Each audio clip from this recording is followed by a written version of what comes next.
Ngibingelele kuwe mlaleli, ngiyathemba ukuthi uyaphila-ke. Ngicela phela ukuthi uma uthe uzamusha kulona-ke ikhasi-ke leli, wenze nje kulungile-ke laphana-ke ungixhase ungaphumi acindezelanga-ke ibhathini u-subscribe nje kubiza imali.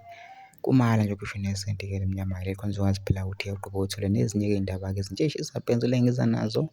Ngikufakela zona-ke kulona-ke ikhasi-ke leli kusukela-ke manje-ke ukuze ngingakuphutheli ezindaweni njengamanje uthe ungabe ucindezela-ke ibhathini u-subscribe njengamanje. U-subscribe nje akubizi imali, kumahhala nje kusho nesenti-ke lemnyama-ke leli-ke. La ngiphethe-ke ividiyo-ke yomlisa-ke laphana-ke veza-ke okuthusayo-ke nokumangazayo-ke laphana-ke okwenzeka emaphoyiseni-ke laphana-ke naku-General Mkhwanazi-ke lapha. Kodwa ngifuna ukuthi kuzwe ngamntwana nje ngidlala ividiyo yakhe lo mlisa kuzolona ukuthi uthini. Ngicela kuwe-ke laphana ukuthi masizwile-ke le vidiyo nama-conversation futhi uvula ukuthi wena-ke ubona kanjani mase wenze kulungile nje ungixhase ungaphumi acindezelanga-ke ibhathini u-subscribe nje akubiza imali, kumahhala nje kusho nesenti-ke lemnyama-ke leli kwenza ukwazi phela ukuthi uqhube uthole nezinye-ke iy'ndaba ey'shabenzile ngizakufakela zona-ke lona-ke ikhasi-ke leli-ke. Nawe-ke le video-ke le awuyithokozele.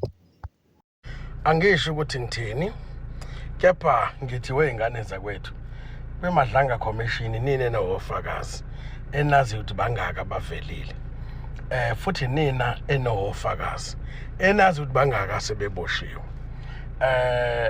Ya umuntu vele mengabe sebenza negama lakhe kufanele liphazanyiswe ngoba usuke ephazamisa into zabathize. So-ke sikulindele lokho ukuthi bakhona abayoqhamuka bazama ukubhecabheca igama, sisho ukuthi khona umuntu omsulwa kodwa nje igama lomuntu osuke esebenza.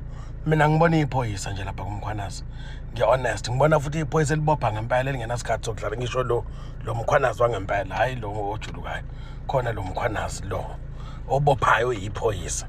Futhi ngimbona nje mina iphoyisa elingekho corruptible, iphoyisa nje straight. Bopha mfowethu, bopha mfowethu, clean up our country, sishiye iy'ngane nezwe kuhlale kayo kulona.